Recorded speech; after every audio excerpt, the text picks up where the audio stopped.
Buenos días, buenas noches, dependiendo del lugar del globo terráqueo en que nos encontremos.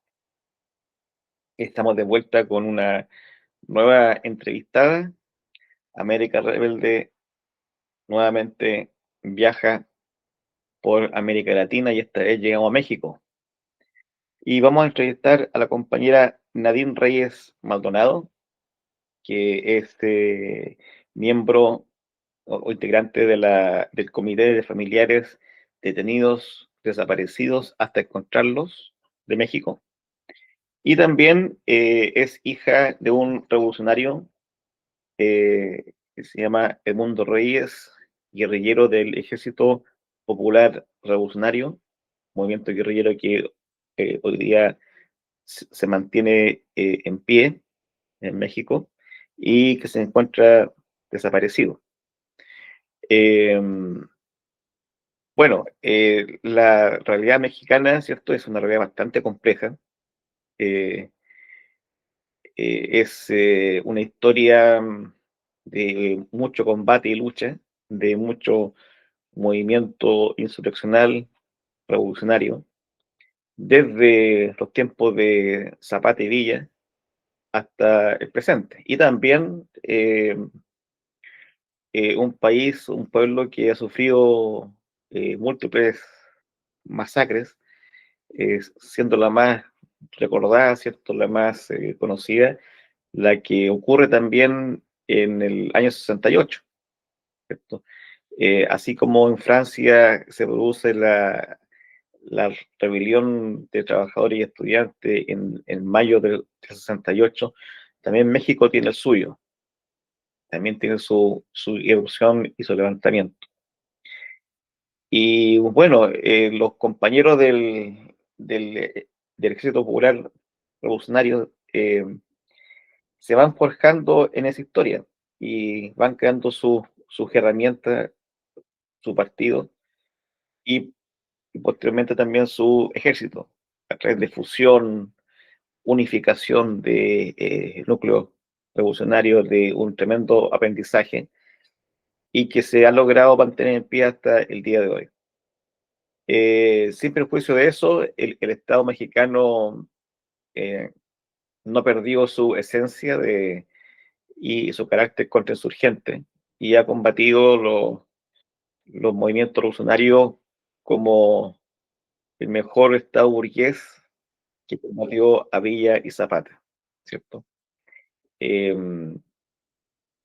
por tanto, digamos, para el Estado mexicano, hablar de revolución es solamente algo abstracto y del pasado, ¿cierto? Y haciendo caso omiso a que hoy día en el presente existen legítimos herederos del pasado revolucionario y que intentan hoy día hacer una revolución auténtica. Buenas noches, compañera. ¿Cómo está? Hola, muy bien, muy buenas noches, muchas gracias por el espacio. Eh, bueno, conversemos un poco de quién es su padre, Edmundo Reyes. Bueno, mi padre, Edmundo, es, como bien ya señalabas, es un militante de una organización armada revolucionaria aquí en México. Fue un gran deportista también de joven, fue jugador profesional de béisbol, fue una persona muy autodidacta de joven, es el noveno de 10 hijos, proviene de una familia muy humilde, una familia campesina. Nosotros somos del sur del estado de Oaxaca, un estado que es muy pobre, de los más pobres en el país, y que nosotros nos imaginamos que por esa condición de pobreza y en el contexto en el que él creció, desde ahí fueron forjándose, ¿no? Como sus ideales de lucha, de transformación. Desde muy joven tuvo que emigrar también del campo a la ciudad, buscando mejores oportunidades de vida. Al ser uno de los mayores de los hermanos, de los hijos, tuvo que salir de su hogar para tratar de ayudar al resto de su familia. Entonces, desde muy joven tuvo que vivir, ¿no? Condiciones laborales pues muy pésimas, estuvo trabajando como obrero en diferentes empresas, muy joven vivió esta situación, ¿no? De desigualdades económicas y a los 26 años contrae matrimonio con mi madre, con su esposa Lucina Maldonado, y procrean pues 2 hijos, ¿no? Mi hermano Héctor y yo, y desconocemos completamente como la fecha en la que mi padre ingresa a militar propiamente en esta organización armada revolucionaria, porque fue algo que él mantuvo en la clandestinidad, ¿no? Hasta el momento de que él fue víctima de desaparición forzada, hasta que él fue desaparecido y que el grupo denuncia su desaparición forzada y nos enteramos del hecho de su desaparición, también nos enteramos de su militancia política en esta organización armada revolucionaria. Para nosotros era desconocido que mi papá militaba en esta organización. Nosotros convivíamos con él como cualquier persona, tenía una vida normal, común con nosotros. No sabemos en qué momento no pasó. Sin embargo, ahora notamos muchas cosas, ¿no? Del actuar de mi papá, porque mi papá siempre ha sido un hombre muy comprometido con la familia, con el entorno, siempre ayudaba a muchas personas, las personas en la colonia, en el lugar donde mi padre nació, con la familia lo buscaban mucho, ¿no? Lo buscaban mucho para resolver problemas, para que los aconsejara, para darles como asesoría. Entonces, nosotros ahora entendemos muchas cosas, ¿no? De por qué mi padre tenía ese sentido de ayudar, de solidaridad con las personas y comprendemos ahora muchas cosas, ¿no? Muchas cosas de su actuar, de su forma de ser con nosotros, con la familia. Siempre ha sido una persona muy disciplinada, muy estudioso. Mi papá leía muchísimo. De joven él no tuvo la oportunidad de estudiar, no tuvo una carrera, no terminó la secundaria. Sin embargo, eso no fue nunca una limitación para él, ¿no? Él siempre tenía la casa llena de libros, leía de todos los temas, leía mucho psicología, medicina, leía libros de Marx, y en la casa siempre había libros, ¿no? Y siempre era de rigor de él todos los días de levantarse, salir a correr, leer el periódico y enterarse de todo lo que estaba pasando, ¿no? No solamente en México, sino en el mundo. Y eso a nosotros nos transmitía una forma disciplinada de ser, ¿no? Una forma de conducta. Él nunca nos inculcó de manera abierta, nada, ninguna militancia, ninguna creencia. Él siempre nos dejó en libertad a nosotros como sus hijos de creer en lo que quisiéramos creer. Siempre solamente él nos señalaba que siempre teníamos que ser responsables, ¿no? Disciplinados con lo que decidiéramos hacer y que siempre teníamos que ser personas preparadas, ¿no? Salir adelante y que si en algún momento estaba en nuestras manos poder ayudar a las personas y hacer eh, algo por ellas, lo hiciéramos, ¿no? Y era la forma en cómo él nos educó y ahora entendemos mucho, ¿no? Mucho de lo que él nos enseñó a ser correctos en la vida, a tener una forma de vida honesta, a poder ayudar a las personas y ahora pues comprendemos muchas cosas, ¿no? Yo siempre hablo de mi papá como una persona a la que siempre admiré antes, ¿no? De saber que militaba en una organización armada revolucionaria y ahora que sabemos que milita en una organización revolucionaria, pues lo admiramos y lo respetamos más, ¿no? Porque entendemos muchas cosas y que justo esos ideales de mi padre por tratar de cambiar esta situación de desigualdad que vivimos en México, pero también se vive en muchos países de América Latina, vemos que es un amor muy grande por la humanidad, ¿no? Y que solamente personas que tienen estos grandes ideales de lucha, de transformación, no solo por ellos, por sus núcleos familiares, sino por todo el pueblo en su conjunto, vemos que es algo muy profundo, ¿no? Y que eso, desafortunadamente, antes, desde la década de los 60, 70 en el país, o como tú mencionabas, desde la revolución en México, y actualmente sigue siendo algo muy condenable, ¿no? El Estado mexicano no permite, no quiere que las personas luchen por defender sus derechos, y mucho menos quiere que existan organizaciones armadas revolucionarias que reivindiquen, ¿no? En este contexto actual, esta vía como la única vía que ellos ven para tratar de transformar de manera estructural, ¿no? Las situaciones que se viven en nuestro país. Y eso fue la razón por la que el Estado mexicano, en el caso de mi padre y del señor Gabriel Alberto Cruz Sánchez, que es el compañero de mi padre, que fueron desaparecidos juntos, los dos también, el señor Gabriel también militaba en el Ejército Popular Revolucionario, y que fue la razón por la que ellos se los llevaron, ¿no? Por la razón por la que fueron víctimas de desaparición forzada, y es la circunstancia en la que actualmente se encuentran, ¿no? Ya llevan 18 años desaparecidos. Sabemos que fue el Estado, sabemos quiénes fueron los que se los llevaron, pero que mantienen este caso en la impunidad actualmente. Ahora, en 1994 se crea el Partido Democrático Popular Revolucionario, que tiene este brazo que se llama Ejército Popular Revolucionario, ¿cierto? ¿En qué año es desaparecido su padre? Mi padre fue desaparecido el 25 de mayo del 2007. El 2007, Ujú. claro. Y también desapareció junto al compañero Gabriel, Gabriel Gabriel Alberto Cruz Sánchez. Alberto, por cierto, Sánchez. Eh, ¿Cómo se da, cuál es el contexto en que se da esa acción eh, criminal por parte del Estado? ¿Qué, Eh, qué estaba pasando ahí? sí, su desaparición forzada se da en un contexto bastante álgido de represión en Oaxaca, que comentaba es uno de los estados más pobres que todavía mantiene también esta característica de ser un estado muy organizado, ¿no? Y que mantiene toda una organización popular bastante fuerte.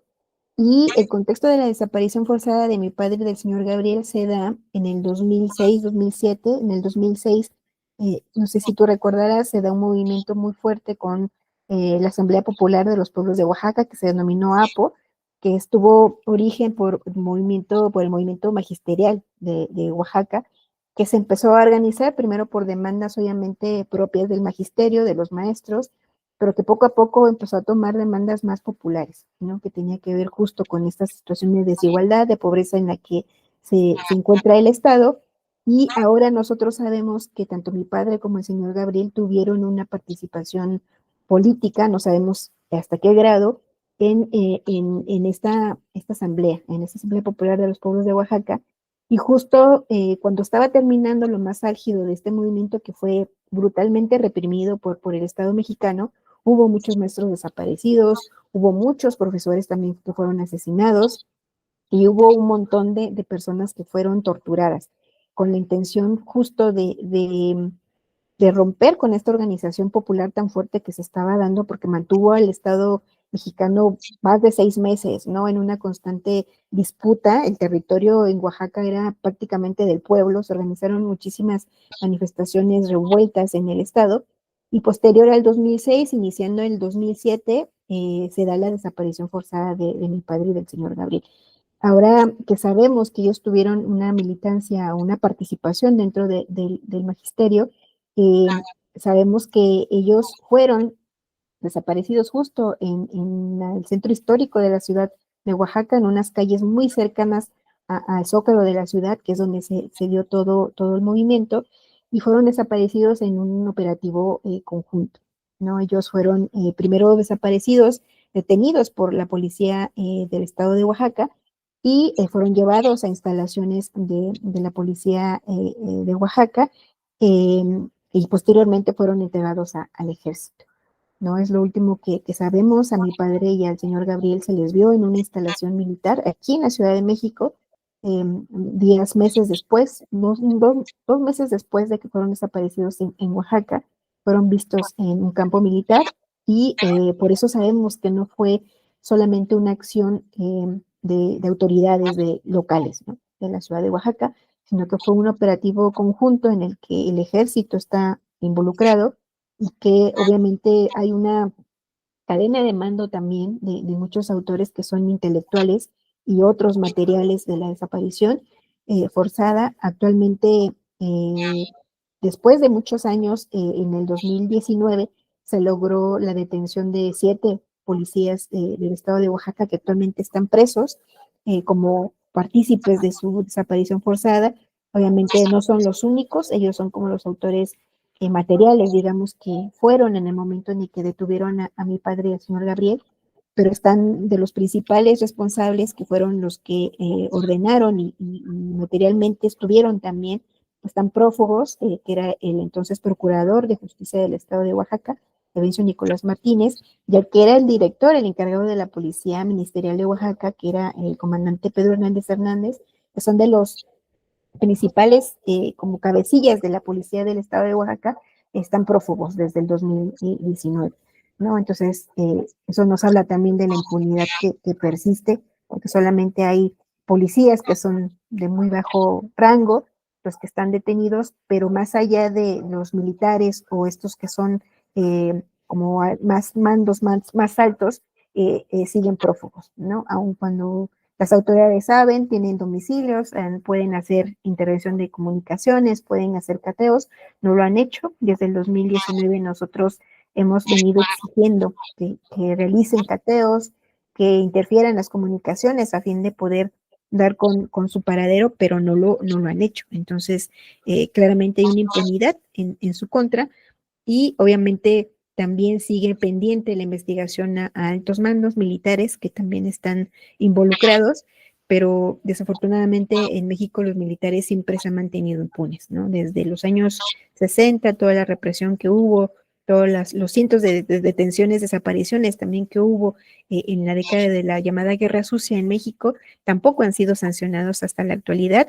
Y el caso de nuestros familiares también sigue pendiente, ¿no? Que mandos militares que ordenaron este operativo, que también ya hay comparecencia de algunos, no han querido ser investigados otros altos mandos, ¿no? Que también sabemos que están involucrados, no han querido investigarlos. Entonces, ha sido un caso que afortunadamente ha tenido mucha relevancia, gracias también a la movilización, a la presión política que hemos realizado en conjunto con otros compañeros, organizaciones populares como el Frente Nacional de Lucha por el Socialismo y compañeros de organizaciones independientes de derechos humanos como el Comité Cerezo México, con quienes de manera articulada desde hace 18 años hemos luchado, logramos justo en el 2022 arrancar la única sentencia que hay en un caso de desaparición forzada por motivos políticos. Arrancamos una sentencia de la máxima instancia de procuración de justicia en el país, que es la Suprema Corte. Y ahorita, derivado de esa sentencia, estamos obligando al Estado mexicano a hacer muchas cosas que no hicieron en el 2007 y 2008, y hasta ahorita hemos logrado que bueno, a raíz de la sentencia se logró, se ordenó la creación de una comisión especial para el caso, para que se busque y se dé con el paradero de nuestros familiares, pero también para que se siga avanzando en las investigaciones y no solo se quede en las detenciones que actualmente hay, sino que también se sigan generando nuevas líneas de investigación hasta que todos los responsables sean enjuiciados y castigados, ¿no? Pero ha sido una lucha de muchos años, ¿no? Nos llevó muchísimos años poder arrancar esta sentencia de la Suprema Corte, que tampoco fue mera voluntad política, fue producto de muchos meses de movilización. Estuvimos cerca de 6 meses en plantón afuera de la Suprema Corte exigiendo que se pudiera emitir esta sentencia. Afortunadamente funcionó la presión que se hizo política, mediática, porque también se solicitó el apoyo de muchas instancias internacionales para que se presionara a la Suprema Corte aquí en el país y afortunadamente logramos esta sentencia, que ahora en el país ha sido un precedente muy importante porque afortunadamente se ha ido avanzando de una manera más pronta en otros casos, pero que sin duda ha costado también mucho trabajo, pero también mucha represión en caso también de otros compañeros que por la solidaridad que se nos ha brindado, pues también han sido fuertemente reprimidos, como lo es el caso de los compañeros del Frente Nacional de Lucha por el Socialismo. Claro. Ahora, en el caso de gran parte de los países de América Latina, todos fueron sometidos a brutales dictaduras militares, ¿cierto? Desde el año 60 y tanto que se produce el primer golpe de Estado en Brasil, hasta bien entrado en los 80, a fin, a fin de los 80. Y claro, una de las consecuencias que tiene esa dictadura militar es que hay más de 30.000 desaparecidos, más, no son más, 90.000 desaparecidos en América Latina como consecuencia de eso. Pero parece que esa práctica de desaparecer personas no es privativa de los gobiernos, de las dictaduras militares, sino que también de los gobiernos civiles, porque México ha estado, estuvo gobernado por décadas, ¿cierto? Por el PRI, después por el PAN, ¿cierto? Y ahora por Morena, ¿cierto? Y sin embargo, en todo ese periodo donde no hay dictaduras militares como tal, eh, también está la práctica de la desaparición forzada de personas. Yo entiendo que hay como alrededor de 130.000 y a eso se suman 70.000 personas que están sus cuerpos sin identificar, eh, lo que hace que son 200.000 personas desaparecidas. Eh, Siendo que en todo ese periodo hubo gobiernos civiles, ¿cierto? No militares, pero con estos gobiernos civiles con una fuerte colusión con el crimen organizado, con el narcotráfico, con los paramilitares y también con el ejército. O sea, hay una dictadura, al parecer, no dicha, no, no transparentada, ¿cierto?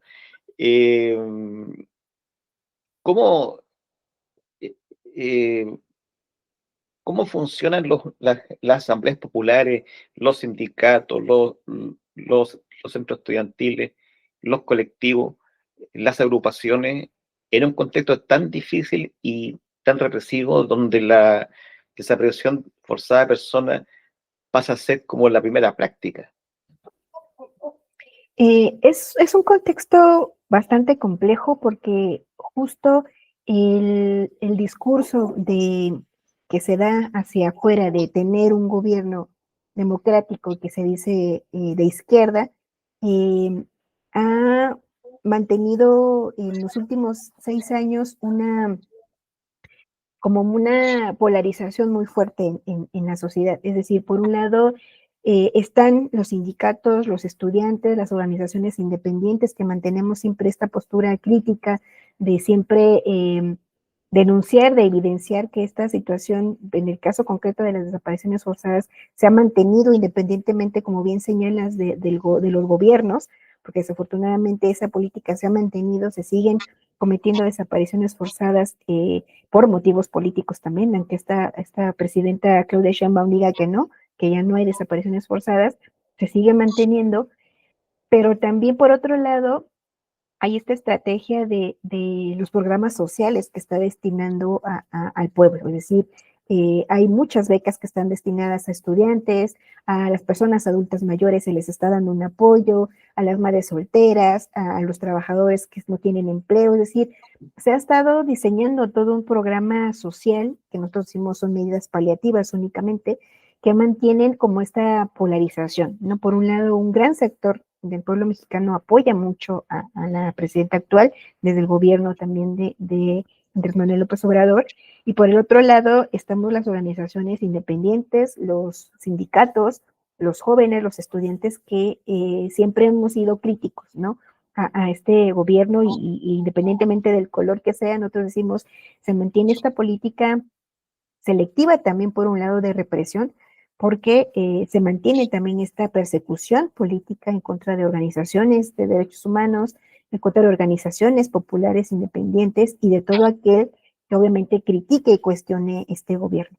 Entonces, y eso por un lado, y por el otro también hay una un enmascaramiento y un discurso oficial en donde disminuyen obviamente las cifras, no hablan del tema, por ejemplo, de los casos de los miles de desaparecidos, es algo que esta presidenta no ha querido reconocer, esta cifra alarmante que tenemos de más de 130,000 personas desaparecidas, como bien señalas, más de 72,000 restos sin identificar, es algo que ha mantenido de manera invisibilizada, ¿no? Este gobierno no se menciona en esos casos, no se menciona tampoco que sigue habiendo una violación grave a los derechos humanos en el país, porque se sigue reprimiendo, se sigue encarcelando a las personas por el hecho de pensar diferente. Es el caso del compañero Higinio Bustos, que tú ya también compartías en algún momento. Está la persecución política también en contra de los compañeros también del FNLS, están las ejecuciones extrajudiciales también de muchas personas que están luchando en la defensa de la tierra y el territorio, que están siendo asesinadas por defender sus recursos naturales, y eso no se dice, ¿no? Eso no se denuncia, no es motivo de Claro, preocupación para este gobierno. porque lo que se exporta como imagen, o sea, yo me imagino que la autoridad mexicana, el Estado mexicano, tiene un equipo de marketing, pero fabuloso, porque lo que se exporta precisamente son las ferias del libro, de Guadalajara, el muralismo, eh, cada vez que hablaba López Obrador con la imagen de Ricardo Flores Magón atrás, o con Zapata, que se yo, con todos los héroes, eh, pero detrás de esa imagen que se impone para la exportación como un país democrático, hay una violación, hay un terrorismo de Estado, pero galopante, porque no solamente eh, está esta práctica de la detención forzada de personas, ¿cierto? Sino que también múltiples casos de tortura, de prisión política, de represión, ¿cierto? Este mismo caso de los 43 normalistas de Ayotzinapa, ¿cierto? Ujú. Me falta el nombre, que hasta ahora con todo lo que han luchado, denunciado, ¿cierto? Tampoco hay indicios siquiera de qué pasó con ellos. ¿Eh? Entonces, lo que ustedes señalan, ¿cierto? Lo que yo he escuchado con otras entrevistas que también he hecho con el Comité Cerezo, ¿cierto? Con otras agrupaciones, con el mismo Frente Nacional de Lucha por el Socialismo, eh, es un México totalmente diferente. Eh, y me imagino que esa campaña mediática que se hace para el exterior también se hace hacia el interior de México, ¿ya? De que tratan de imponer una normalidad que a todas luces, ¿cierto? Eh, no da. Eh, por tanto, la campaña mediática es también servil a estos fines represivos, ¿cierto? Porque no solamente los tribunales de justicia están coludidos con el crimen, sino que también estas grandes cadenas de prensa, radio, televisión, censura en Internet, ¿cierto? Eh, que hace mucho más difícil la pelea de ustedes. Sí, sí es bastante complejo y al interior también te encuentras con una censura, ¿no? Hay muchos de nosotros, de los colectivos que mantenemos esta postura muy crítica, simplemente encontramos una censura, un vacío cuando hacemos algún tipo de conferencia o hacemos algún tipo de protesta. Muy raras veces sale publicada una noticia, ¿no? Cuando se trata tal vez de querer golpetear en algo a la presidenta, porque son intereses que están ahí como que también contrapuestos, obviamente si lo sacan, pero en la mayoría de toda esta información que estamos hablando, que es muy complicada y que es muy grave, que muestra esa realidad, o sea, real, más bien la verdadera realidad de lo que estamos viviendo en el país, eso es muy pocas veces se menciona, ¿no? Entonces, y cuando se llega a mencionar por algún medio, pues es duramente criticado por la presidenta, por todo su equipo, ¿no? De comunicación con el que cuenta, porque obviamente lo que ellos tratan de mostrar es una realidad completamente distinta, ¿no? Solamente muestran esto de sus programas, que bajan las cifras de homicidios, que sí se están buscando a las personas desaparecidas, pero que detrás de eso obviamente hay cifras maquilladas que no muestran realmente lo que está pasando, pero que esta parte de la violación a los derechos humanos que es sistemática, que nosotros decimos se ha mantenido o se mantiene independientemente del color del partido que esté en el poder, eso obviamente son temas que no se tocan, ¿no? Y ahorita algo muy importante que está pasando en el país es que ante esta grave situación que estamos viviendo, como son miles de personas desaparecidas, está volteándose a ver todo el contexto de lo que está pasando en México de la comunidad internacional, que eso es algo que también es importante y que también recién, justo apenas el Comité sobre Desaparición Forzada de la ONU requirió al Estado mexicano que informara sobre la situación de lo que está pasando en México. El Estado mexicano pidió que esa información quedara reservada, no sabemos qué fue lo que contestó, como población no sabemos, estamos buscando la forma de poder conocer qué es lo que contestó, pero obviamente me imagino que son cifras maquilladas y respuestas que dará que están fuera de la realidad, ¿no? Y que eso es preocupante porque no solamente niega que en el país sigan pasando estos casos graves de desapariciones forzadas, no solamente los niega, sino que también maquilla las cifras, ¿no? Es decir, no Pero reconoce. disculpa, el hecho de que el Estado mexicano haya pedido a la ONU que la respuesta que se dio quede en secreto, eso también se puede interpretar como obstrucción a la justicia, Sí, claro, porque, porque si es información sensible con respecto a todos estos casos, ¿cierto? Los primeros que tienen que tener esa información son precisamente los tribunales y los familiares que son parte de los juicios. sí, claro, por eso justo era nuestra preocupación, porque sí tenemos derecho, obviamente, a saber qué es lo que el gobierno mexicano contestó.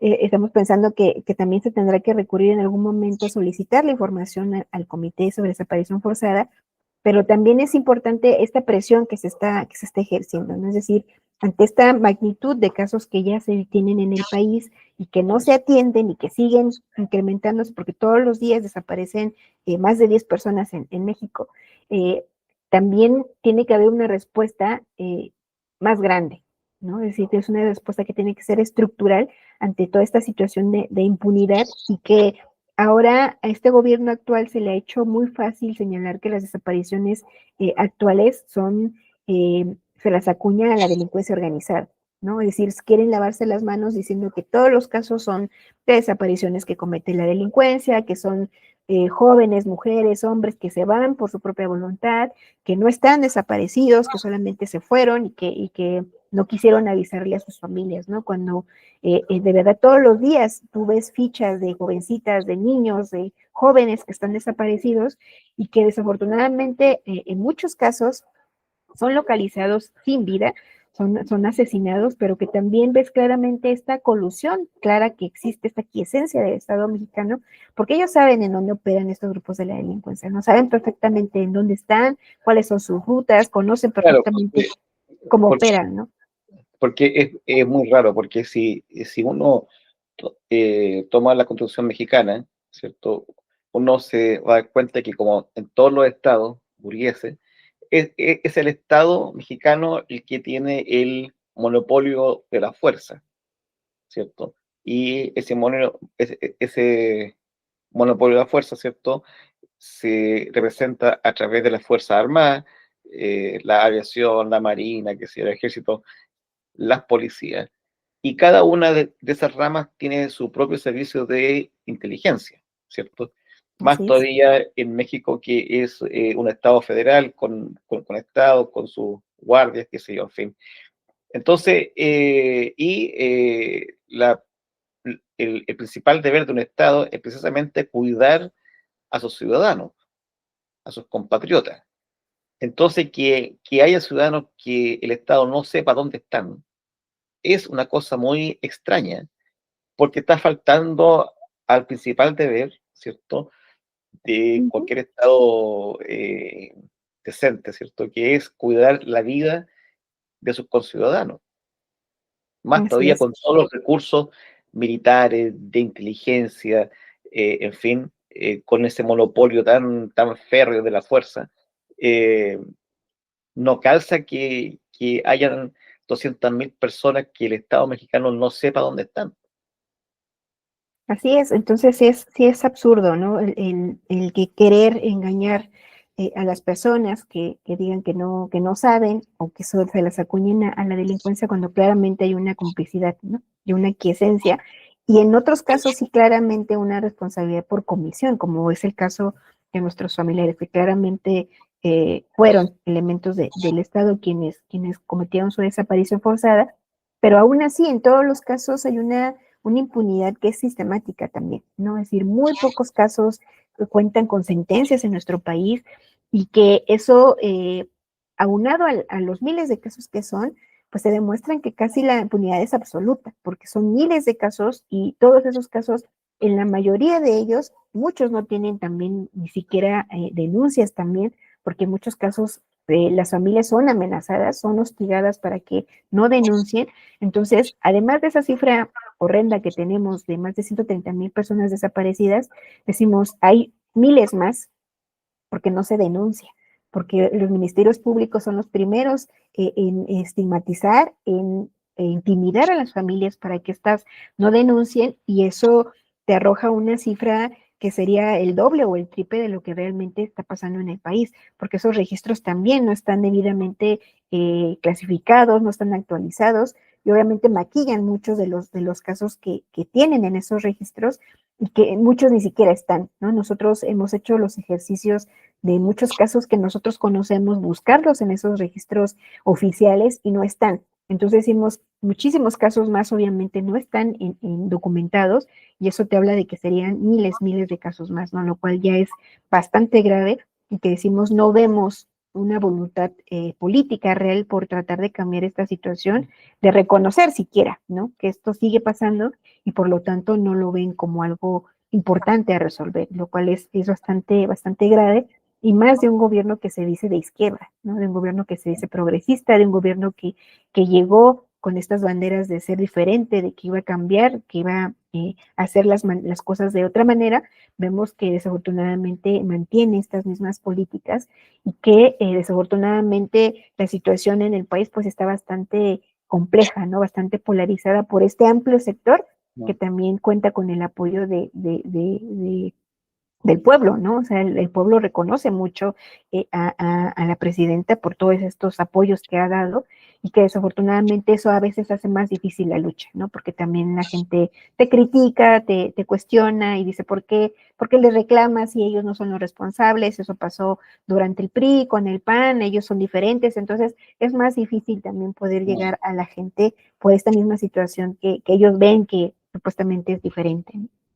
Bueno, acá en Chile decimos bueno, en el caso de Boric, de la Bachelet y de Lagos, ¿cierto? Que se visten con ropaje de izquierda, decimos que estos gobiernos se suben por la izquierda y se bajan por la derecha. ¿Eh? Así es. Son gobiernos, como tú bien dices, muy difíciles de combatir porque aplican políticas neoliberales de derecha, políticas reaccionarias contra insurgentes, pero como mantienen ese discurso de izquierda, entre comillas, eh, generan toda la confusión propia de esa supuesta ambigüedad en la gente, en el pueblo. Entonces, como generan esa confusión, los que criticamos pasamos a ser Los eh, malos. malos, ultraizquierdistas, terroristas, subversivos, entes sin derechos, ¿eh?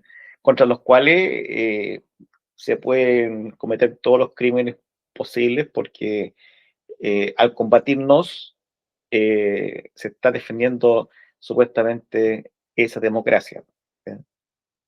Bueno, la verdad es que ellos defienden esa democracia que es los ricos, ¿cierto? Que digamos, no es democracia. Claro,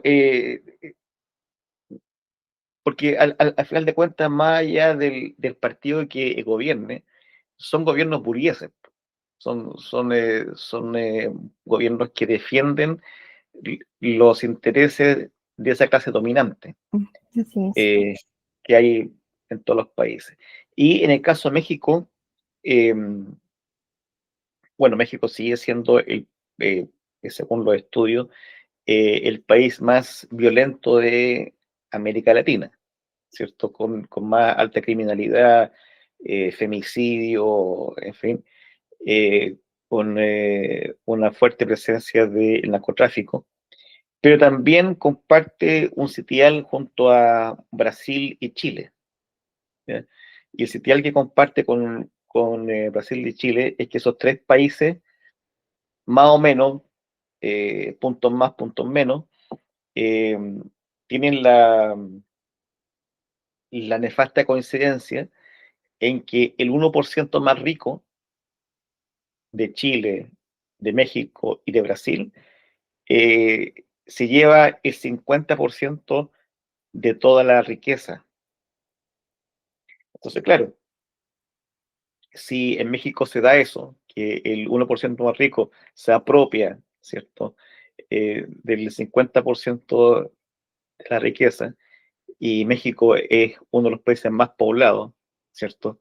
El otro 50% se divide por los millones de habitantes que hay en México, lo que genera altos índices de pobreza, de desigualdad, de empleo informal, de bajos sueldos, y que trae esta conflictividad que hace que eh, las asambleas populares se levanten y se lancen en contra de las autoridades o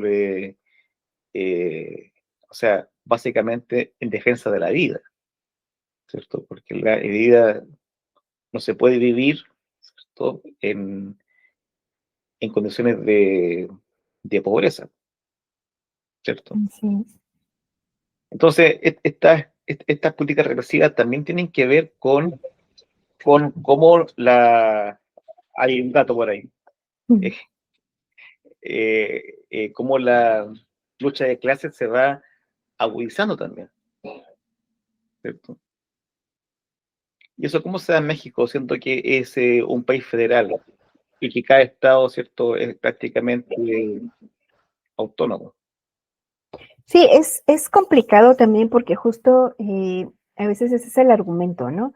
Que dicen que la presidenta no se entera de lo que cada gobernante hace en sus estados, pero algo que es muy característico y que nosotros hemos denunciado es que justo en los estados en donde gobierna Morena, es en los estados en donde hay más represión.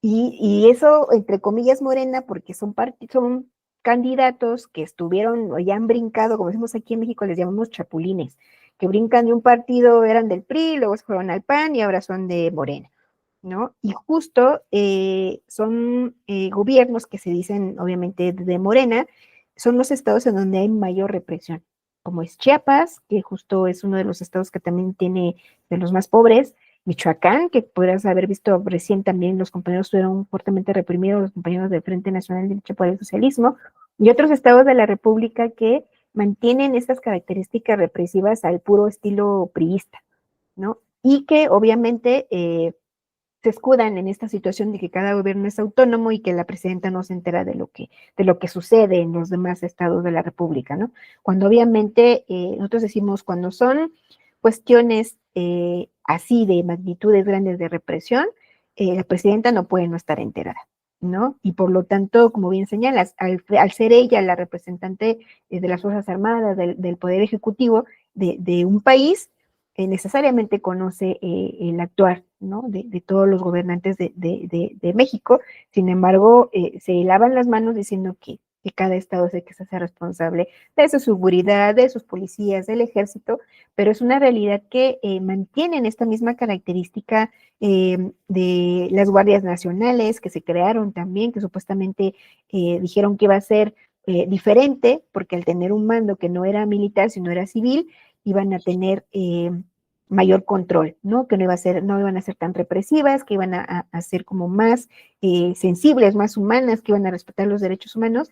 Vemos que en la práctica siguen haciendo lo mismo, ¿no? Siguen reprimiendo a las comunidades, son los que siguen también torturando a las personas, en las manifestaciones son los primeros que salen siempre a reprimir, el ejército también. Entonces, se mantiene esa misma situación independientemente de los colores, ¿no? De los gobiernos, y que es característica esta parte, ¿no? De que sí son estados en donde gobierna Moreno, donde mantienen esa situación también, que es preocupante, ¿no?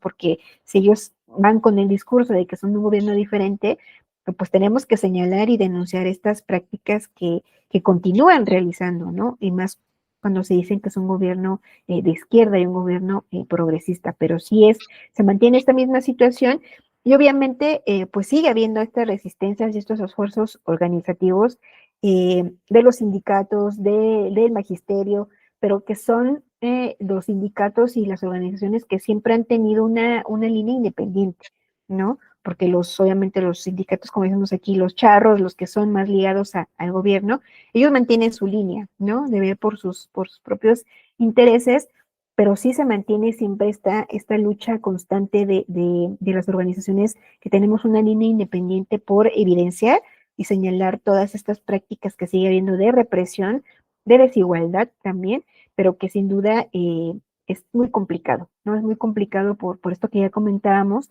que siempre tenemos como el dedo estigmatizador encima de nosotros, ¿no? Que dicen que no queremos el cambio, que nosotros nos oponemos a la cuarta transformación cuando estamos siendo fuertemente, pues, reprimidos, ¿no?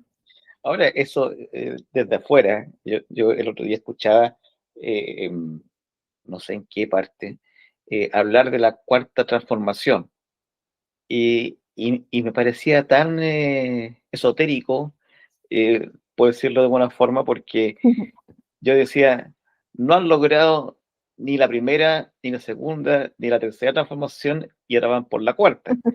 Un sentido, o sea, con tanto caso sin resolver y en la impunidad, ¿cómo se plantean eh, ese discurso transformador? Es ridículo, o sea, no calza con la realidad.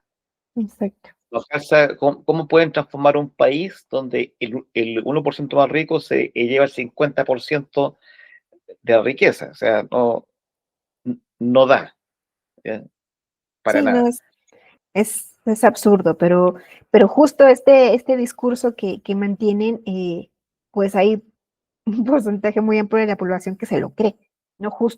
Porque justo está diseñado y han empleado también muchísimos recursos en generar toda una estrategia de comunicación con los Claro, programas sociales que han dado y que eso de alguna manera la gente es lo que ve, ¿no? Si mensualmente tienes un apoyo que te dan económico, si los jóvenes tienen una beca que te están dando, pues dices, pues estábamos peor con el PRI, con el PAN, ¿no? Ahora esta nos da recursos, nos da todo para poder medianamente sobrevivir. Entonces, eso es lo que ha mantenido esta polarización de la que te mencionaba, ¿no? Que por un lado tiene un sector muy amplio que apoya a este gobierno y por el otro lado quienes realmente estamos evidenciando esta situación que se sigue manteniendo, ¿no? Que es esta violación grave de los derechos humanos, pero que digo, es algo que tenemos que seguir evidenciando, porque al final es responsabilidad del Estado mexicano esto, el proteger, garantizar y respetar los derechos humanos, y que si no lo hace, pues tenemos esa obligación, ¿no? De claro. hacerlo, de denunciarlo, pero que desafortunadamente el resto de la población muy poco lo ve, ¿no? Ve nada más esta parte que sí les ha beneficiado a muchos, pero que justo está hecho con esa intención, ¿no? De Pero mantener esa polarización. no solamente la población mexicana no ve lo que está pasando, porque no sé si usted sabe, pero en Chile estamos en plena campaña presidencial, ¿cierto? Hay elecciones a presidente en el mes de noviembre y la candidata del progresismo, que es militante del Partido Comunista, entre comillas comunista, porque lo que está planteando esta candidata, Janet Jara, son políticas de derecha. Y en un foro en un debate, le preguntaron a ella cuál es el presidente o líder que más admira hoy, que esté vivo. Y justo dice, bueno, la presidenta de México. Y cuando fue ese foro, yo recién había hecho la entrevista a los otros comités de desaparecidos y al Frente Nacional de Lucha por el Socialismo, y decía, pero lo, lo que me están diciendo los compañeros que acabo de entrevistar es precisamente que son gobiernos nefastos, ¿ya? Coludido con el crimen organizado, coludido con la impunidad, y esta otra que se dice comunista, la admira, ¿ya? Y con todo lo que te está diciendo, ¿cierto? Eh, yo digo, ojalá que esta candidata vea esta entrevista, porque por Dios que es de una ignorancia, pero extrema. Eh, Quisiera ir un poco al comité de detenidos desaparecidos hasta encontrarlo. ¿Cómo nace? ¿Cuándo nace? ¿Quiénes la conforman? Sí, bueno, pues justo el comité, encontrarlos, nace de esta circunstancia que nos toca vivir a nuestras familias. Este comité está conformado por mi familia, la familia de Edmundo y la familia del señor Gabriel. En un inicio, nosotros veíamos que era una necesidad el poder articularnos como familias para salir públicamente y exigir la presentación con vida de nuestros familiares, y el comité surge en junio del 2007, es decir, un mes casi después de que nuestros familiares fueron detenidos desaparecidos. Empezamos a articularnos, nuestras familias, para hacer estas denuncias, y durante mucho tiempo el comité pues ha pasado por un proceso como en todas las etapas, ¿no? Durante varios años el comité, durante el 2010, 2011, que fue una etapa de que se dio un incremento bastante grande de casos de personas desaparecidas en el país. Asesoramos y articulamos a muchos otros familiares en varios estados de la República. Obviamente, producto de esta misma circunstancia y particular que cada caso también tiene, fueron surgiendo otros comités. Nosotros empezamos a asesorar solamente de manera general casos que no solamente eran por motivos políticos, como era el caso de nosotros, pero sí teníamos claro que nuestra naturaleza iba a ser esa, ¿no? Es decir, nosotros íbamos a acompañar casos que fueran por desapariciones por motivos políticos, y asesorar obviamente otros casos que fueran por motivos sociales. En este contexto de violencia que se incrementó justo con el gobierno de Felipe Calderón, se dieron muchísimos casos de personas desaparecidas, y empezamos a acompañar otros procesos. Afortunadamente de ese acompañamiento hoy hay varios colectivos que están conformados en otros estados del país, pero actualmente quienes conformamos el comité seguimos siendo nuestras familias, ¿no? O sea, la familia de Gabriel, nosotros, mi compañera, que somos los rostros públicos, digamos, la compañera Margarita, que es hermana del compañero Gabriel, y yo, que somos los rostros públicos, visibles, pero que detrás están, obviamente, nuestras familias, ¿no? Y obviamente nuestro trabajo desde un inicio, nos hemos coordinado con otras organizaciones que son afines a cómo nosotros pensamos, y con quienes nos hemos formado también en el camino de lucha durante estos 18 años que llevamos ya luchando como comité. Nos hemos articulado con el Comité Cerezo, con los compañeros del Frente Nacional de Lucha por el Socialismo, con el Movimiento de Unificación y Lucha Triqui, que es una organización indígena que aglutina a miles de indígenas triquis en México, y que mantenemos esta postura independiente. Nosotros, desde un inicio, por la misma naturaleza de la desaparición de nuestros familiares, decidimos que íbamos a mantener esta línea muy crítica, ¿no? Sí, por la defensa de los derechos humanos, pero siempre cuestionando toda esta situación de políticas neoliberales, de políticas de desigualdad que existen en el país, y que obviamente la corriente que nosotros tenemos y que defendemos de los derechos humanos no es la misma que muchas otras organizaciones tienen, ¿no? Esta política muy clientelar, muy asistencialista. Nosotros creemos en una lucha por la defensa de los derechos humanos crítica, en la que las personas tienen que aprender a organizarse, a luchar, de manera independiente en la defensa de sus derechos humanos. Y es lo que tratamos de hacer, acompañar, sí, casos de personas desaparecidas, pero enseñarles el proceso, ¿no? Que ellas tienen que aprender a organizarse, a luchar por la defensa de sus derechos humanos y mantener siempre esta línea independiente, ¿no? Porque desafortunadamente en este camino que llevamos hemos visto a muchos familiares que algunos han sido cooptados, otros por el desgaste que esto también genera y terminan abandonando la lucha porque también no comprenden, no alcanzan a dimensionar cuál es la lógica de esta política que para nosotros es una política de Estado, la desaparición forzada, pero cuando no llegas a comprenderlo y cuando no te formas políticamente es muy difícil de que lo asimiles. Entonces tratamos de mantener esta línea muy crítica. Hemos dado talleres también a otros familiares que nosotros aprendimos, nosotros nos formamos con el Comité Cerezo en Derechos Humanos en esa experiencia y tratamos de compartirlo, ¿no? con otras familias, pero siempre manteniendo esta línea independiente. ¿No? Somos una organización sin lucro, no recibimos recursos de nadie, ni del Estado, ni de nadie. Nosotros nos mantenemos con nuestros propios recursos, nosotros trabajamos, somos profesionistas, mi compañera Margarita y yo, y de los trabajos que tenemos de manera independiente de nuestras profesiones, nos ayudamos para mantener las actividades políticas de nuestro comité y además con la solidaridad y la coordinación que tenemos con otras organizaciones independientes, es como mantenemos siempre esta articulación. Nosotros hemos aprendido que esta coordinación que mantenemos de esfuerzos nos ayuda a sacar adelante tareas, ¿no? Movilizaciones, las marchas, las escuelas, los talleres que se dan, siempre tratamos de hacerlo de manera articulada. Y es lo que a nosotros nos ha permitido pues durar todos estos años que tenemos, ¿no? Tuvimos son 18 años que pareciera pocos, pero que han sido muchos años también ya de aprendizaje y de mantenernos siempre en esta línea independiente y de organización popular. Ahora, ustedes como integrantes del comité, así como los otros comités, Cerezo, ¿cierto? Y demás, eh, han sido sometidos también a persecución, a vigilancia, a hostigamiento. Sí, sí, nosotros como familiares de dos revolucionarios siempre hemos tenido mucho hostigamiento por parte del Estado mexicano.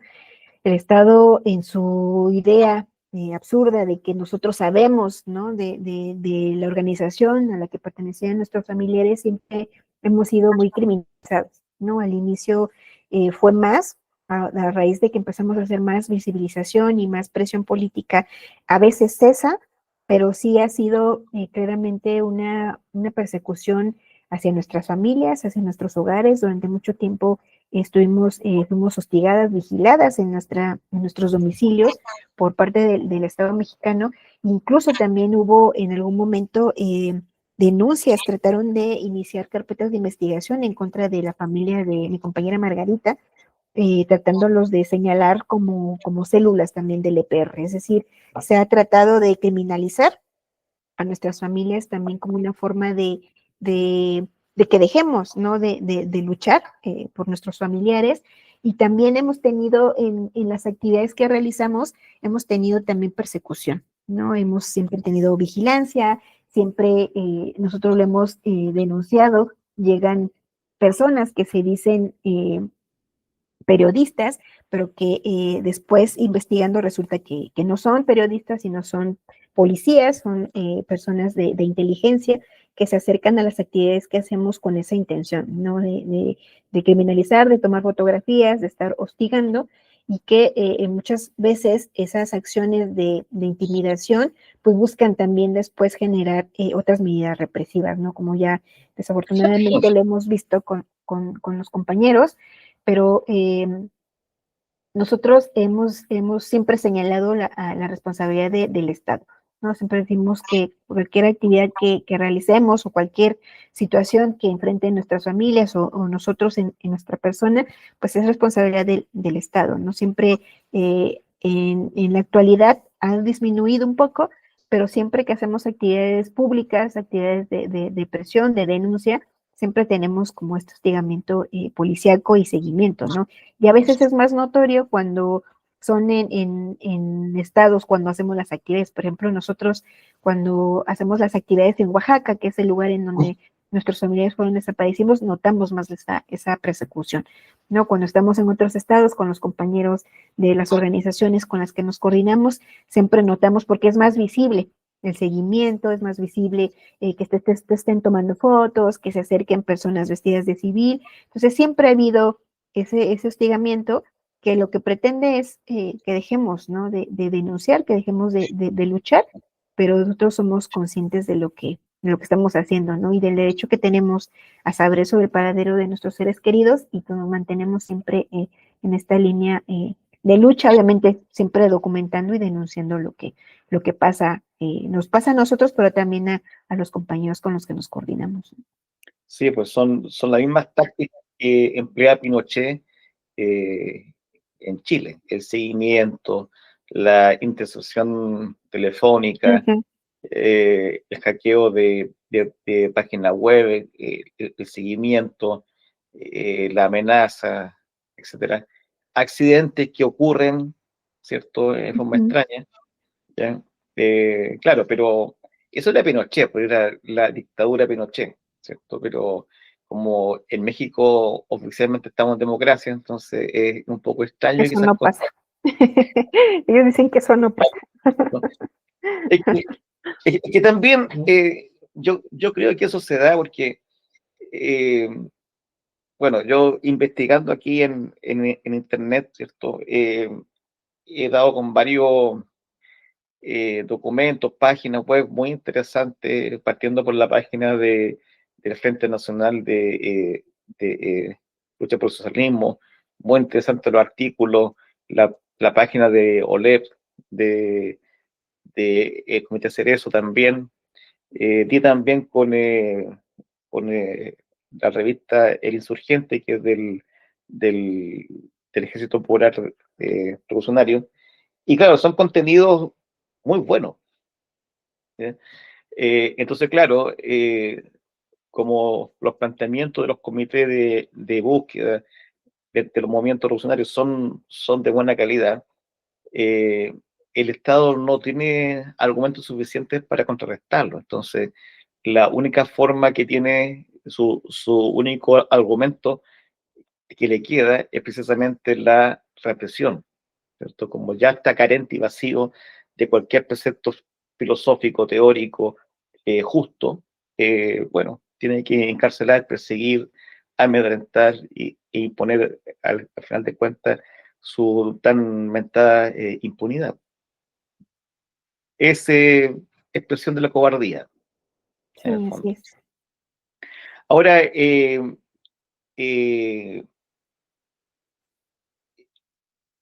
¿existe algún proceso de construir una coordinación eh, nacional de búsqueda o interestatal de búsqueda que vaya en función de unificar estrategias, tácticas ante este monstruo estatal que es tan feroz? Se han hecho varios intentos, varios esfuerzos en el país con otros colectivos.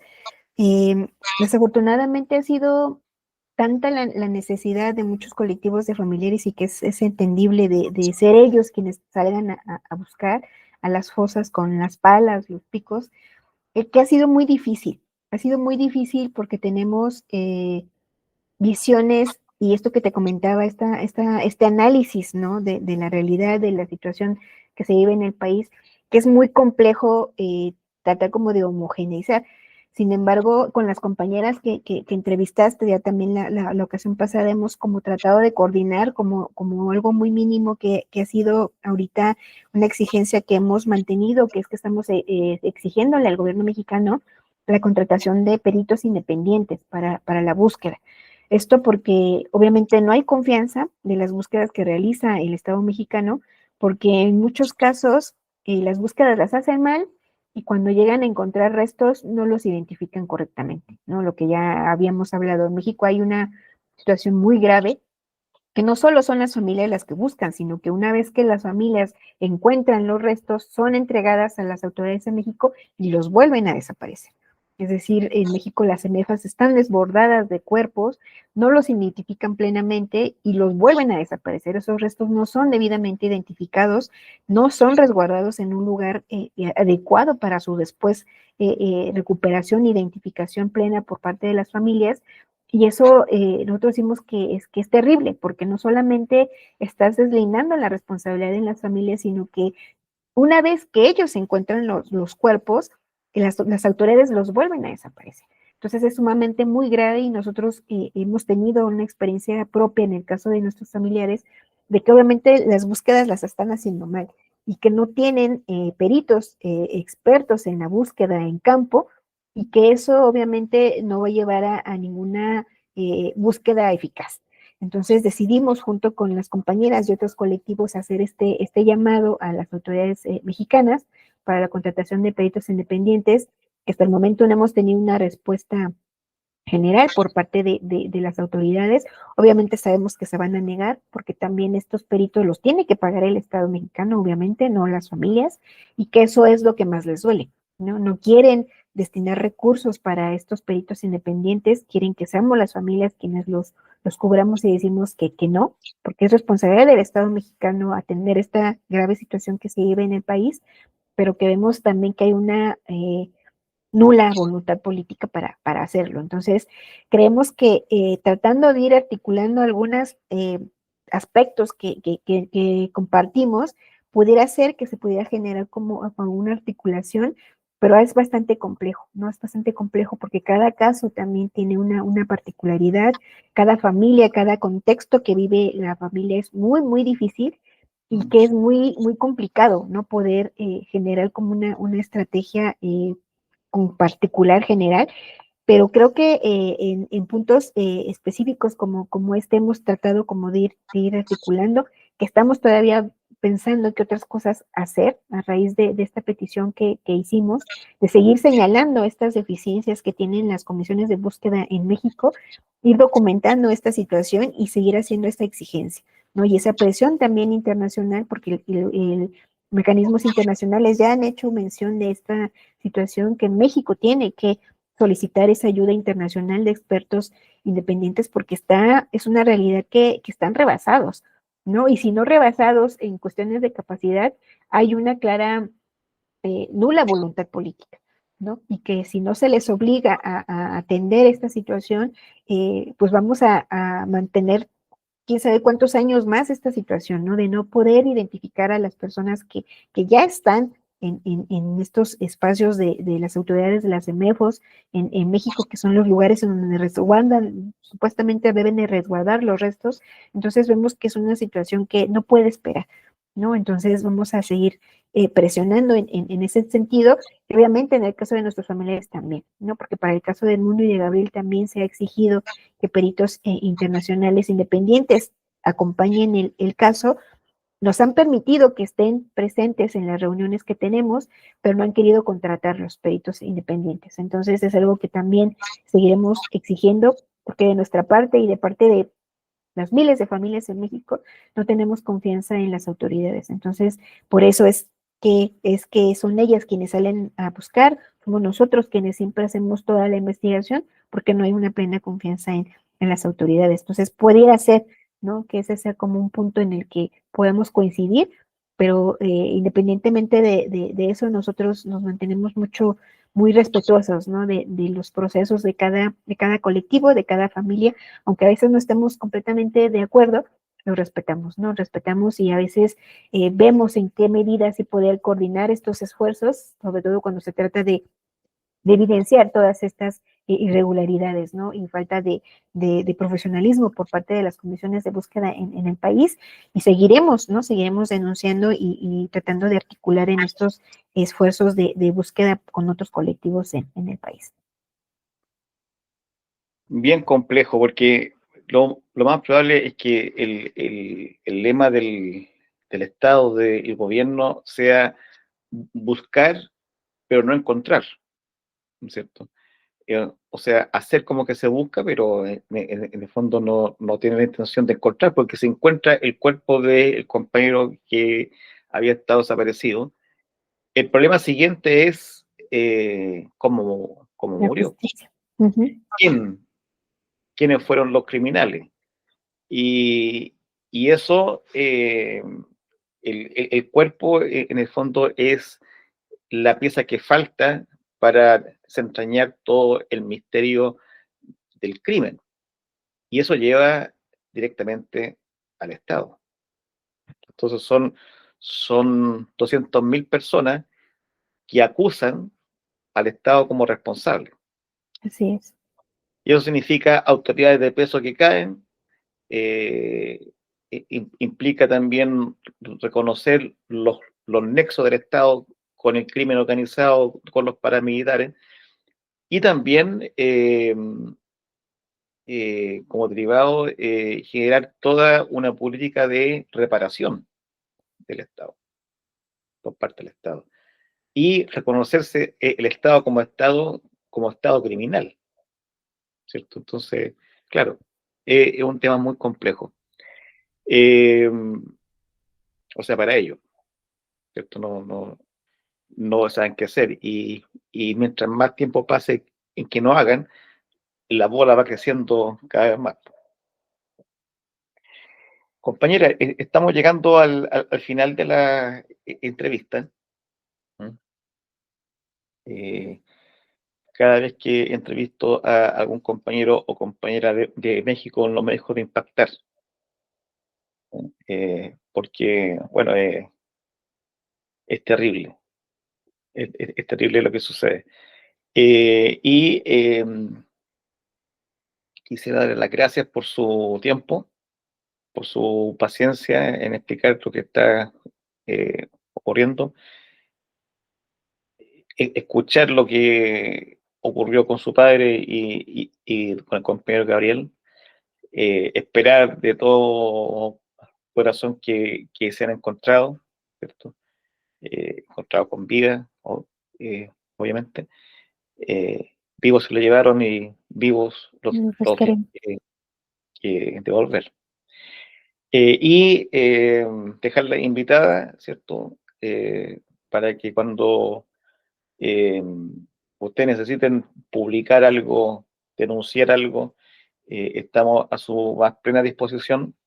Nuestro compromiso es con ustedes, con la búsqueda que ustedes están haciendo, con todas las luchas que ustedes están dando, tanto con el Comité Cerezo, con el FNLS, ¿cierto? Con ustedes como comité, con todas las instancias de búsqueda y de lucha social y política, con todos los movimientos revolucionarios en México, estamos a plena disposición. Muchas ¿Eh? gracias. Y bueno, el apoyo que podemos dar es a través de esta página y generar todos los lazos posibles. Y como estoy seguro que esta entrevista la van a ver los servicios de inteligencia y represión, también les mando un, un caluroso saludo a ellos, que no pierdan tiempo porque tarde o temprano ellos van a caer. ¿Ya? Ellos van a caer y van a estar detrás de las rejas como tienen que estar. ¿Eh? Eh, Así que bueno, agradecerles el alma y dejarla invitada para otra entrevista de otros temas y, y bueno, todo nuestro apoyo. Muchas gracias, al contrario, siempre es muy grato poder tener como esta comunicación. Decimos, son una de las cosas buenas de estos avances tecnológicos que podemos unir, enlazar, ¿no? Estas pláticas, estas charlas, y bueno, nada más agradecerles como el espacio también, y sí, claro, con mucho gusto, en otro momento también nos gustaría volver a regresar a este espacio para seguir informando lo que pasa aquí en el país. Y pues muchísimas gracias por este espacio.